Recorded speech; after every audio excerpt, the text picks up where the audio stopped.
আসসালামু আলাইকুম, hello everyone, চলে এসেছি আপনাদের মাঝে নতুন আরও একটি ভিডিও নিয়ে। তো এই ভিডিওতে আমি শেয়ার করছি, এটা হলো আমার দুপুরের খাবার। এখানে ছিল পেঁপে সেদ্ধ আর সালাদ তৈরি করেছি, টমেটো, পেঁয়াজ, কাঁচামরিচ আর একটা বেগুন ভাজি ছিল।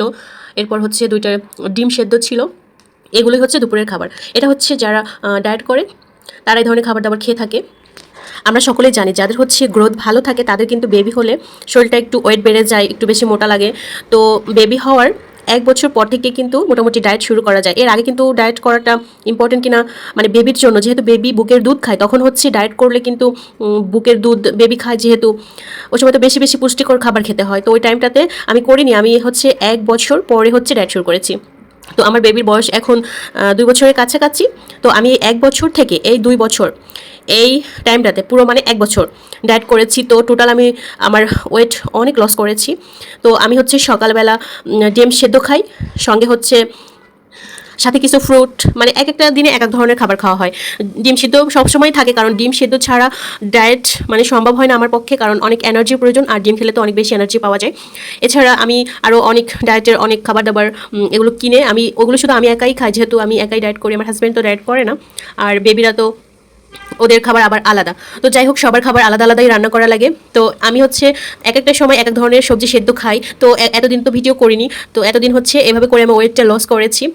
আর বিভিন্ন কালারফুল সবজি খেলে কিন্তু আমার কাছে এখন এই 1 বছর ধরে সবজি সেদ্ধ খেতে খেতে মনে করেন যে সবজি জাস্ট হালকা একটু সেদ্ধ হলেই মানে ওইটা খেতে অনেক বেশি ভালো লাগে, গরম গরম এত টেস্টি লাগে। আর এর আগে কিন্তু আমি সবজি এরকমটা পছন্দ করতাম না, আর সেদ্ধ তো খাওয়ার প্রশ্নই আসে না। কিন্তু এখন এমন একটা মানে হচ্ছে যে সবজিটা অনেক বেশি ভালো লাগে, মানে একদিন সবজি না খেলে আমার কাছে কোনো কিছুই ভালো লাগে না।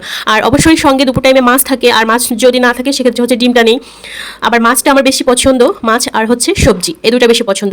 আর গরুর মাংস তো আমি টোটাল 1 বছরে খাইনি, কোরবানির টাইমটাতে একটু খাওয়া হয়েছে, ওই টাইমটাতে তো সবাই আর কি মাংস খায়, তো আমারও খাওয়া হয়েছে। আর এছাড়া হচ্ছে শুক্রবারের দিন হলেও হচ্ছে গরুর মাংসটা আমি বাসায় এখন আনাই না, মানে আনাই না কেন, যে মানে আমি যদি রান্না করি, এখানে তো আমি আমার হাজব্যান্ড বাচ্চারা থাকে, তো এখানে রান্না করলে তো অবশ্যই সবাই খেলে তখন আমার খেতে ইচ্ছা করবে। তো এই জন্য হচ্ছে ওরাও খায় না, আমি চিকেনটা দিই ওদের, ওদিনকে চিকেনটা রান্না করে দিই, কিন্তু গরু মাংস রান্নাও করি না। আর গরু মাংসের প্রাইসটাও অনেক, কি দরকার শুধু শুধু এত প্রাইস দিয়ে গরু মাংস কিনে। তারপর হচ্ছে এখানে তো ঘাস খাওয়া গরু পাওয়াই যায় না, এই মানে এখানে যে গরুগুলো পাওয়া যায় এগুলো ইঞ্জেকশন দেওয়া গরু, তারপর বিভিন্ন ধরনের গরু আছে, এগুলো খেয়ে আমার মনে হয় উপকারের থেকে অপকারী বেশি হয়, টাকা নষ্ট হয়, আবার শরীরের জন্য বিষ কিনে খাওয়া হয়। প্রত্যেকটা খাবারে এখানে শহরে ফরমালিন, মানে এগুলো থেকে কিভাবে মানুষ বাঁচবে, তারপরে হচ্ছে আমাদের বেঁচে থাকার জন্য খাওয়া। তো এই হচ্ছে। আর এখানে ছিল আম, এখন তো আমের সিজন শেষ, এই আমগুলো মোটামুটি ভালোই প্রাইস ছিল। এমনি টাইমে তো মনে করেন যে আম সর্বনিম্ন 30-40 থাকে, আর এখন আমের প্রাইস হচ্ছে 500-600, দিন যাচ্ছে আরও হচ্ছে দাম বাড়তে থাকবে, এই আর কি। আর আমার হচ্ছে কাঁচামরিচ, এটা খেতে কিন্তু ভীষণ ভালো লাগে। আর আরেকটা আছে না যে বোম্বাই মরিচটা, ওইটা হচ্ছে আমার মানে ইদানিং প্রিয় হয়েছে। এর আগে কিন্তু আমি খাইতাম না, মানে ওটা খাওয়াই বুঝতাম না। আমি হচ্ছে মানে অনেক ঝাল থাকে তো ওই মরিচটা, আমার দাদিকে দেখতাম খাইতো, আমার দাদি হচ্ছে ছাদে নিজে গাছ লাগাইতো, আর ওই মরিচ হলো একটা নিয়ে আসতো, আচ্ছা আমার বাবাকে দিত, বলতো কি মানে অল্প অল্প করে দিত, আর এত সুন্দর ঘ্রাণ। আর তখন তো খাওয়া বুঝতাম না, এখন মিস করি, মানে এখন দাদিও নাই, গাছও কেউ লাগায় না। আর হচ্ছে ওই মরিচটা আমি ইদানিং খাওয়া শিখছি, এখন ওই মরিচটা তো এখানে হচ্ছে সচরাচর পাওয়া যায় না, আমাদের এলাকাতে পাওয়া যায়, খুঁজলে পাওয়া যায়, সিজনের সময় তো অবশ্যই পাওয়া যায়। এখন মরিচটাকে, ওই মরিচটা হলে মানে ওটা অনেক বেশি ঝাল, তারপর ওইটা হলে মনে করেন যে সবজি সেদ্ধ খাওয়া এগুলো অনেক বেশি ঘ্রাণ ঝাল সব কিছু মিলে ভালো লাগে। আর সেদ্ধ সবজি তো আমিও তো আগে খাইতে পারতাম না, খাইতে খাইতে না অভ্যাস হয়েছে। তো এটা মনে করেন প্রথম যখন শুরু করবেন তখন হচ্ছে খাইতে একটু কষ্ট হবে, কিন্তু খাইতে খাইতে তখন হচ্ছে অভ্যাস হয়ে যায়। মানুষ হচ্ছে অভ্যাসের দাস, মানুষ পারে না এমন কিচ্ছু নাই এই পৃথিবীতে। তো আপনারা হচ্ছে আমি হচ্ছে আমার বাবুকে স্কুলে নিয়ে যাই, তো ওখানে হচ্ছে অনেকেই হচ্ছে অনেক বেশি মোটা হয়ে গেছে বাবু হওয়ার পরে, তাদের বেবির বয়স হচ্ছে 6-7 বছর হয়ে গেছে, তারপর তারা ওজনটা কমাতে পারে না। তো ওরা অনেককে আমি সাজেশন করি, আমি বলি যে ডক্টর জাহাঙ্গীর কবির স্যার, ওনার হচ্ছে ভিডিও দেখবেন, উনি তো মানে মানুষ তো একটা পরামর্শ নেওয়ার জন্য ডক্টরের কাছে গেলে ভিজিট দিতে হয়, এটা ওটা টেস্ট করতে অনেক টাকা খরচ হয়। আপনি তো ওনার হচ্ছে ইউটিউবে ভিডিও আছে, ফেসবুকে আছে, ওগুলো দেখবেন। আর আমি হচ্ছে বলে দিচ্ছি, ওটা যদি না বুঝেন আমি সংক্ষেপে বলে দিই, আমি যেভাবে করছি এভাবে করবেন, দেখবেন ইনশাআল্লাহ আপনার হচ্ছে ওজনটা কমবে। তো সেভাবে হচ্ছে অনেকেই বলছি, যারা আর কি আমার কাছে মানে বলছে, মানে আমাকে দেখছি, তো আমি তো বাবুকে নিয়ে 6 মাসের মতো হচ্ছে যাচ্ছি, তো বলছে ভাবি আপনি হচ্ছে কিভাবে শুকান, আমি বলতেছি যে আমি তো ডায়েট করি, তারপর 2টা বাবুকে নিয়ে ডায়েট করতে আমার কষ্ট হয়, মানে কষ্ট হয় এই জন্য যে 3 জনের খাবার হচ্ছে আলাদা আলাদা করে রেডি করতে হয়, টাইম, বাবুকে পড়ানো, সংসারের সব কাজ মাছ সব কিছু, বাচ্চাদের গোসল করা, স্বামীর সেবা করা, সব কিছু মিলে অনেক কষ্ট হয়ে যায়। তারপরে হচ্ছে আমাকে সুস্থ থাকার জন্য আমাকে খেতে হবে, বলে কি ওনারা বলে যে ভাবি আমি যে বাচ্চাকে শুধু এগো দিতে আসি, এটাতেই হাঁপিয়ে যায়। তো আমি বলছি যে এটা হচ্ছে অতিরিক্ত চর্বি বাড়ছে, অবশ্যই আপনাকে আগে টেস্ট করাতে হবে।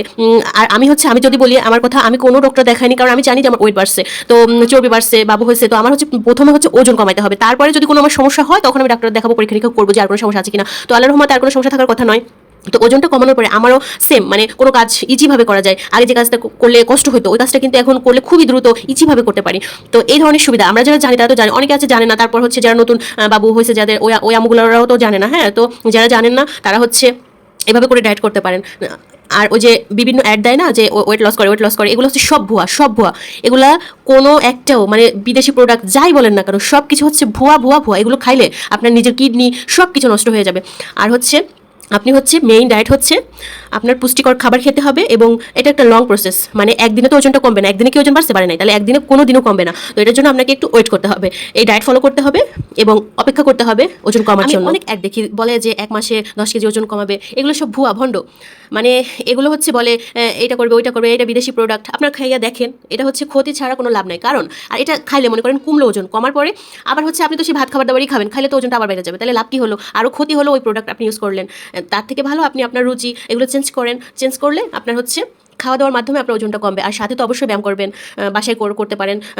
মানে 40 মিনিট হাঁটা, এটা যদি প্রথম তো পারবেনই না। মানে যখন শুরু করবেন তখন কিন্তু এত টাইমটা ব্যায়াম করতে পারবেন না। অল্প অল্প করে শুরু করবেন। প্রথম দিন 10 মিনিট হলে পরের দিন 20 মিনিট, 30 মিনিট, 40 মিনিট, এরকম করে একটু হাঁটাহাঁটি, বাইরে করবেন, এরকম করেই শুরু করতে হয়। আপনি যদি এনার্জি খাবার দিয়ে ডায়েটে শুরু করেন, 1 মাস পরে দেখবেন আপনার শরীরে অনেক পরিমাণ এনার্জি পাচ্ছেন, তখন সবকিছু ইজি মনে হবে। আল্লাহ হাফেজ।